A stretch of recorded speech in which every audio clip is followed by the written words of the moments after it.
Hola, ¿qué tal? ¿Cómo están, amigos? Saludos desde Lima. Yo soy Verónica Insausti y esto es Nuestra América en Disputa, un programa que va en vivo y en simultáneo por las señales de Telesur y de nuestraamérica.tv. Bueno, está en pleno desarrollo la cumbre del clima COP26. ¿Y qué se ha logrado hasta ahora? Hay muchos compromisos que han asumido líderes políticos de más de 100 países, pero ¿qué va a pasar? Esto va a ser el mismo saludo a la bandera que fue el Acuerdo de París en 2015. ¿Quién va a hacer este seguimiento para que finalmente se garanticen, se ejecuten, ¿no? Estos compromisos hechos por los gobernantes de más de 100 países. Para conversar sobre ello nos acompañan dos especialistas desde el propio Glasgow, donde se viene desarrollando la COP26. Está con nosotros Ivonne Llanes, ella es ecuatoriana, miembro de la Plataforma Latinoamericana de Justicia Climática, y también se encuentra con nosotros el ex ministro del Ambiente de Perú, Ricardo Giesecke. Muchas gracias por estar ambos aquí. Bueno, Ivonne, cuéntame primero, ¿cuáles son los compromisos que se han asumido los líderes hasta el momento? Esta cumbre todavía no termina, pero hasta el momento, ¿cuáles son los principales compromisos que han asumido? Bueno, muy buenas tardes, buenos días para quienes nos escuchan en otras latitudes, buenas noches también. En realidad lo que se puede decir es que efectivamente durante estos 4 días que hemos presenciado las negociaciones del clima, se pueden ver que ya hay algunos compromisos. Por ejemplo, en la cumbre de líderes, que fueron los 2 primeros días, hay acuerdos, 151 países, por ejemplo, que presentaron sus compromisos nacionales de reducción de emisiones. Han dicho que van a reducir entre todos un 90% de las emisiones que se producen en el planeta.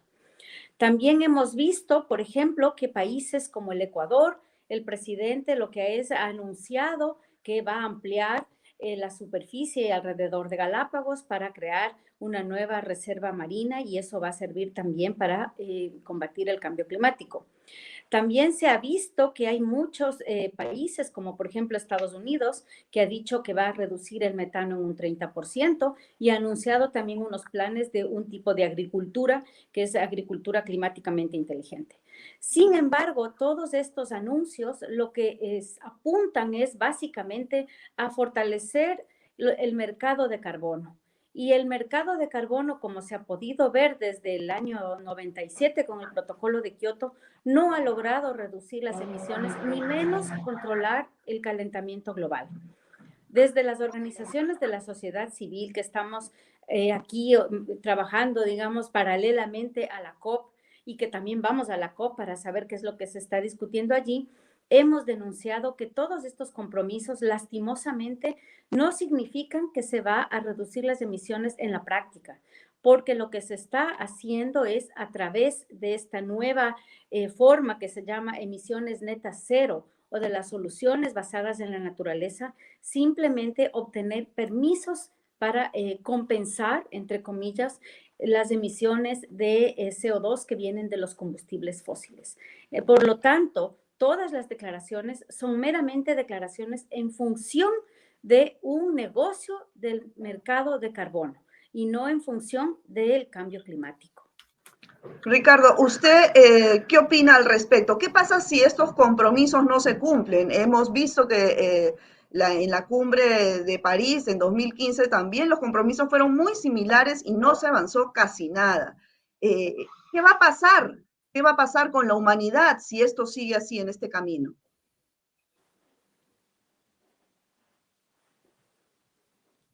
A ver, hay 3 preguntas en uno, pero empezaré por el tema este de mercado de carbono que, como bien lo menciona Ivonne, es una tomadura de pelo, porque en realidad lo que ha sucedido es que los países que incluso hoy día siguen siendo los mega emisores de gases de efecto invernadero, son los que han envenenado de verdad la atmósfera para todo el mundo. O sea, no nos engañemos, así de simple. A ellos no les digo que han contaminado, pero han contaminado. Es una contaminación, el cambio climático es el efecto de esta contaminación. Y por lo tanto, cuando meten este tema de los bonos de carbono, a mí me parece que están hablando simplemente de cómo no, esto es una especie de fake news. Hablamos de otra cosa y fijamos la atención de todos en qué valor tienen los bonos de carbono, etcétera, pero en realidad es un engaño, muchachos, como dice Ivonne, y le doy toda la razón. En principio, lo que deberíamos hacer es, ya hubo una cumbre, y no me acuerdo bien si fue el 2013 o el 2014, y se habló del tema de daños y pérdidas.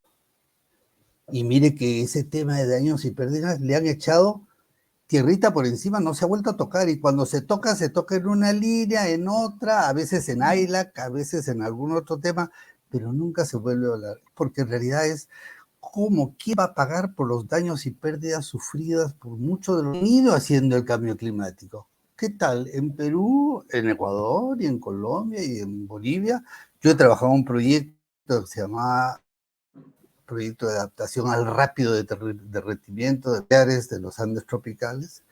Y efectivamente, los glaciares tropicales han rendido unos extraordinarios en nuestros países, y los valles glaciar ha producido muchas cosas a punto de desaparecer. ¿Quién paga los daños y las pérdidas esas? Nadie. Y entonces, por eso digo yo, en las COPs se trata de hablar de todo aquello que no comprometa a los verdaderos culpables, y que mucho menos aparezca un dedo diciéndole a los Estados Unidos y al hemisferio norte: ustedes han tenido cientos de emisión masiva, uso masivo de combustibles,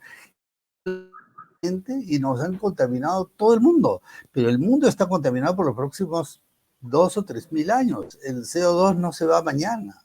Entonces, este es un tema en el que estoy muy molesto, porque no se avanza, y cada vez que se dice que se avanza, es en realidad, como decían en esa canción, un pasito para adelante y 3 para atrás, porque no estamos sacando el tema adelante. Yo tengo la impresión de que las cosas que han hablado el primer día me parecen muy bien. La gente se ha dado cuenta que efectivamente ya no pueden tapar con un dedo la aparición de las supertormentas ordinariamente fuertes y focalizadas que han aparecido en Toledo, que han aparecido muy poquito en las noticias, pero Toledo se inundó al punto que nunca había estado inundado de agua en media hora, una hora, y después dejó de llover. Pero dejó un desastre, y en Alemania pasó en un montón de sitios, ya la gente no lo puede tapar. Pero entonces hay que hablar de eso, y hay que, en realidad es hablar de eso como han hablado algunos representantes de algunos países, que me pareció muy interesante. Durante la pandemia se demostró que efectivamente para salir de ella aparecieron no billones, trillones de dólares, ¿sí? Y se gastó y se puso más o menos la tapa encima de este problema, y efectivamente hemos tenido hasta vacunas masivas, en fin. Si el cambio climático que nos está avisando que viene, cosa que no hizo la pandemia, y nos tomamos el tiempo tranquilos, vamos a tener que dejar un mundo bastante desmejorado para nuestro, y peor para nuestros nietos, ¿no? No van a conocer realmente lo que estamos. Ahora, Voy a Ivonne, dejarlo aquí en por esta ahora. cumbre, sí, en esta cumbre que también, además de los líderes políticos del mundo, también se encuentran todas las organizaciones desde la sociedad civil relacionadas al clima.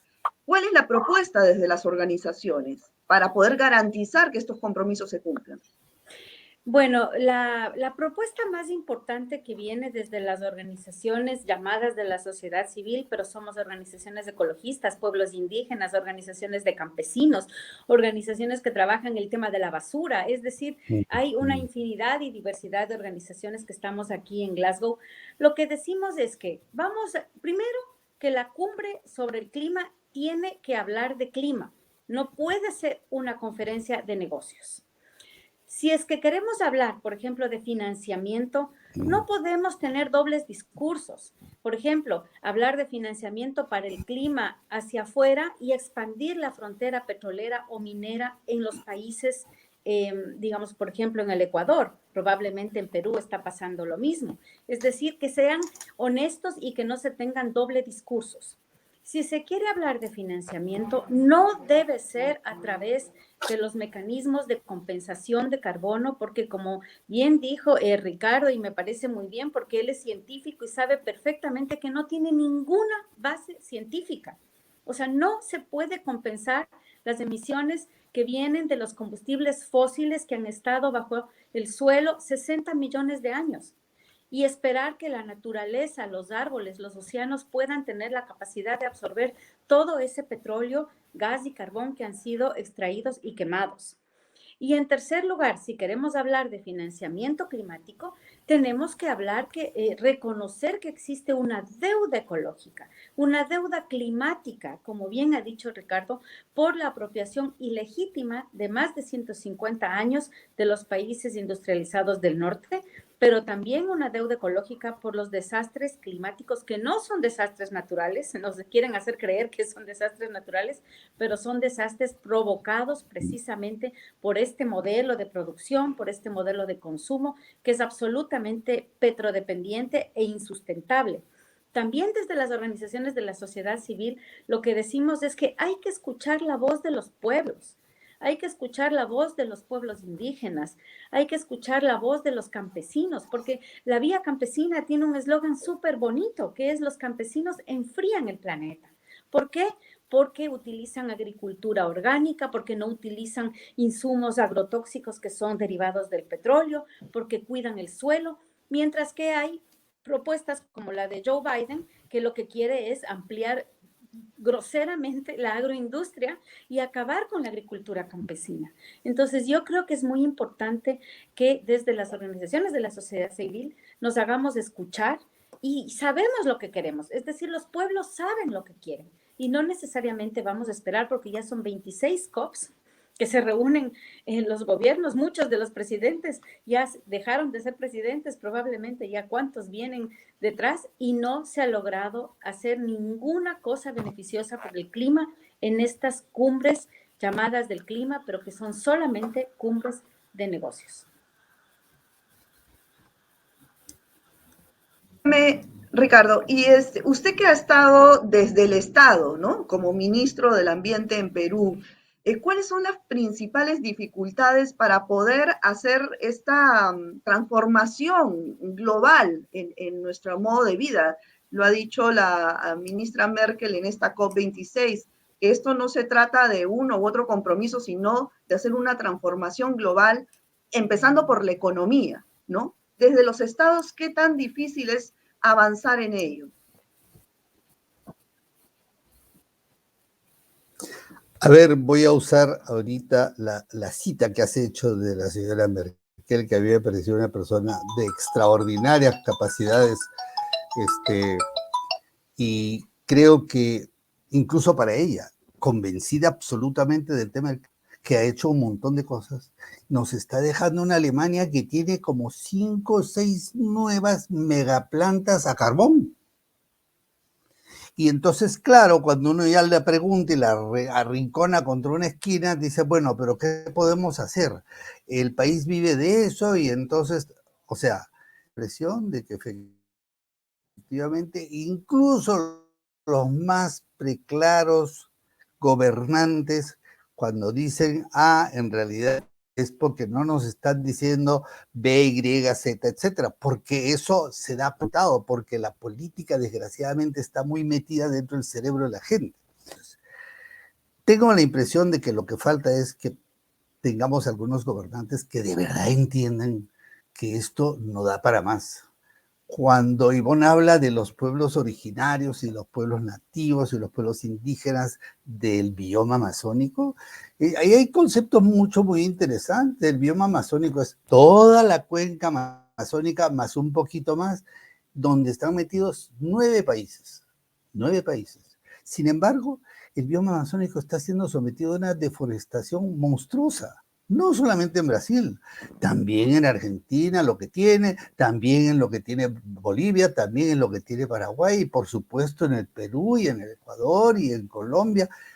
Es una deforestación a un ritmo extraordinariamente alto. En el Perú recién el año pasado han sacado una pequeña sinceramiento de lo que es la deforestación en el Perú y han dicho 200.000 hectáreas por año.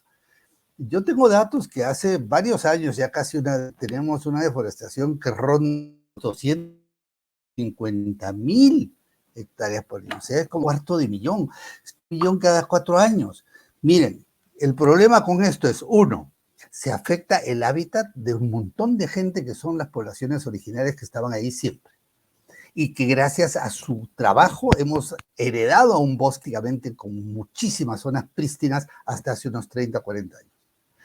Por otro lado, ¿qué pasa con el bosque? El bosque genera el doble de la humedad que llega encima del bosque desde el Océano Atlántico. El bosque tiene una propiedad que se llama evapotranspiración y duplica la lluvia que se genera solo por el vapor que llega. Eso hace que esa humedad que trasvasa las laderas es la única fuente de lluvia en el Perú.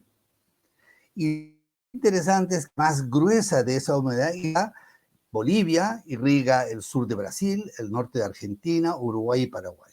Entonces, estamos hablando de que estamos por terminar de los Juegos de Oro.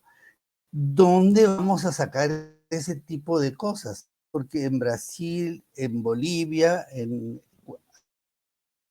Paraguay, se ha instalado un cultivo gigantesco.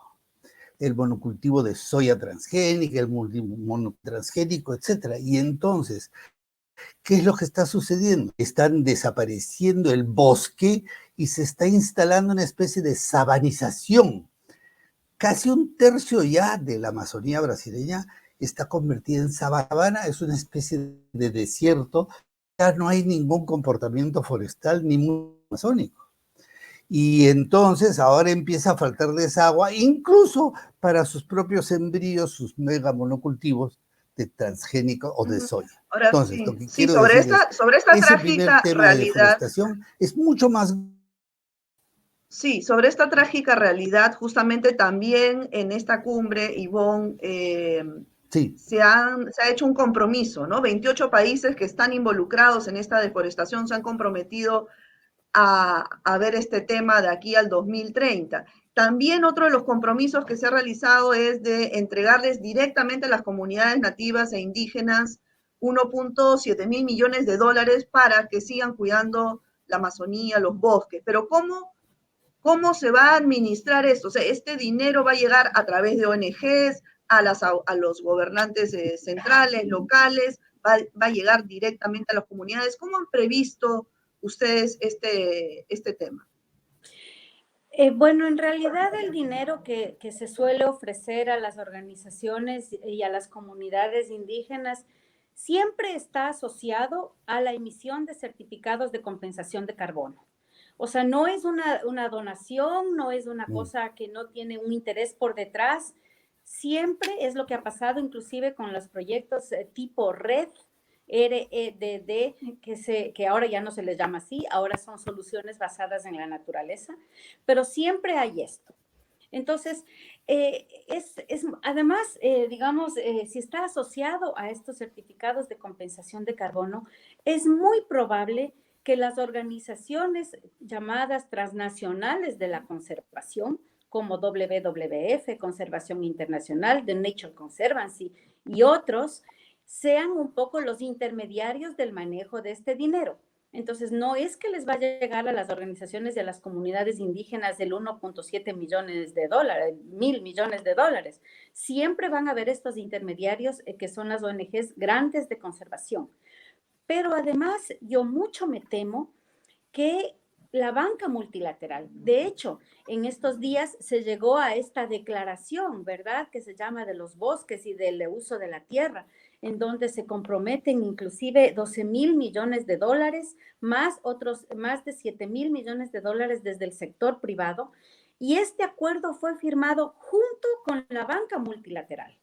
Entonces, es muy probable que el dinero venga manejado por el sector financiero, como por ejemplo el Banco Mundial o el Banco Interamericano de Desarrollo. Hace poco, el Fondo Verde del Clima aprobó un fondo para justamente los países amazónicos en donde está involucrado el sector privado y el Banco Interamericano de Desarrollo. Es decir, todo esto no se hace pensando en que es necesario reconocer el esfuerzo de los pueblos indígenas que toda la vida han cuidado los bosques, sino siempre se hace en función de los negocios y en función de que el carbono ahora es un nuevo activo financiero. Tuvimos el patrón oro hace varias décadas, después la convertibilidad a dólar y ahora la nueva mercancía que va a ser como el patrón carbono es el que va a regir todos los negocios y todo lo que tiene que ver con financiamiento del clima. Las organizaciones que trabajamos, por ejemplo, la deuda, pidiendo la cancelación, la anulación de la deuda financiera, que es absolutamente ilegítima, lo que decimos es que no puede ser posible que para combatir el cambio climático ahora nuestros países van a tener que volver a endeudarse. Entonces, hay que denunciar cualquier involucramiento del sistema financiero en este tipo de negociaciones de financiamiento climático, cuando en realidad va a significar una nueva deuda para los países principalmente del sur. Entonces, hay que también denunciar que estas cosas con bonitas palabras siempre tienen una cadena por detrás y obviamente el interés del mercado de carbono. Ricardo, ¿usted considera alguna otra alternativa que se pueda hacer frente a estas propuestas que que Ivonne nos está comentando, que se están viendo en este momento, están en pleno desarrollo en la COP26, con recetas pues antiguas que no han funcionado antes, como por ejemplo destinar los millones de dólares a las comunidades indígenas, pero a través del Banco Mundial, de organizaciones, que finalmente el dinero queda en el camino con cientos de estudios de impacto ambiental y en fin, y nunca se concreta nada. Entonces, ¿cuál sería la alternativa según su experiencia, no solo desde el Estado, sino como físico? ¿Qué propone usted? Mire, en realidad tenemos que cambiar completamente el sistema de discurso y de conversa en las COPs. Mire, habla de la deforestación y que se han plegado no sé cuántos países a tener deforestación total o detenerla por completo, lo que fuera, hasta el 2030. ¿Sabe lo que yo leo? Uy, lograron acabar a la Amazonía brasileña, seguro. 10 años más, imagínense. Entonces, ahí hay un tema que es concreto.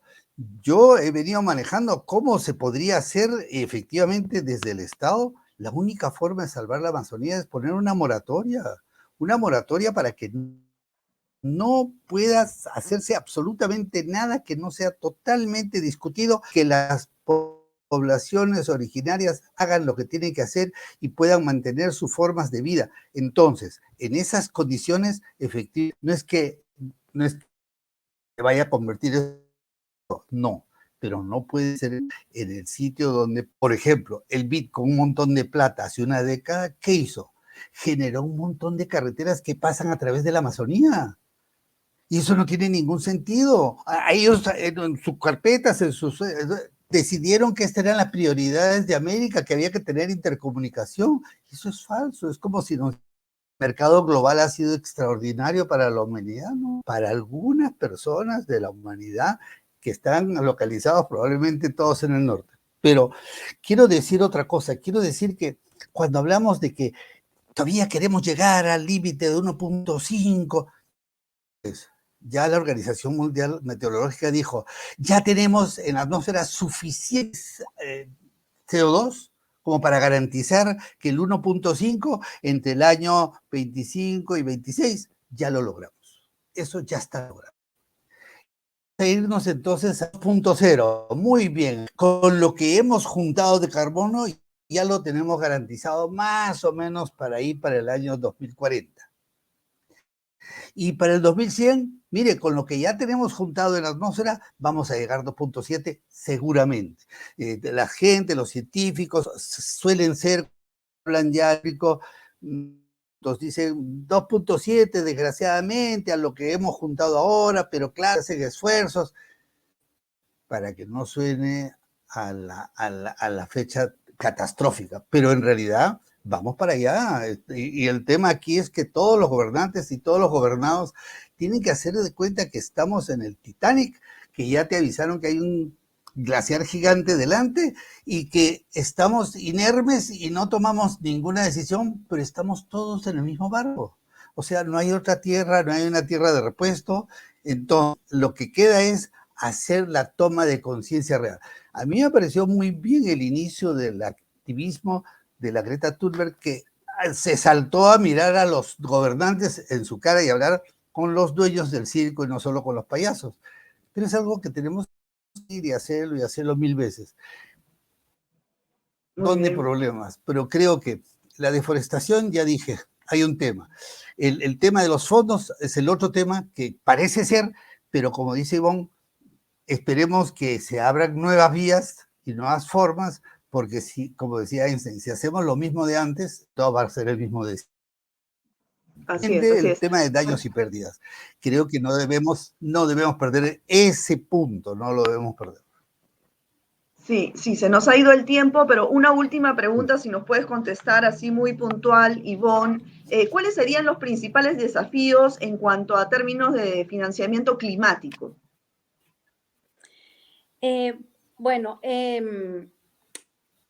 No quisiera terminar sin decir que otro de los acuerdos que se van a firmar probablemente el día sábado, que va a ser el Día de la Energía, tiene que ver con este acuerdo por las energías renovables y tiene que ver con el financiamiento también, porque la solución de invadir de carros eléctricos los países del norte, la electromovilidad o los aerogeneradores en estos mal llamados parques eólicos, también están causando impactos en los países del sur.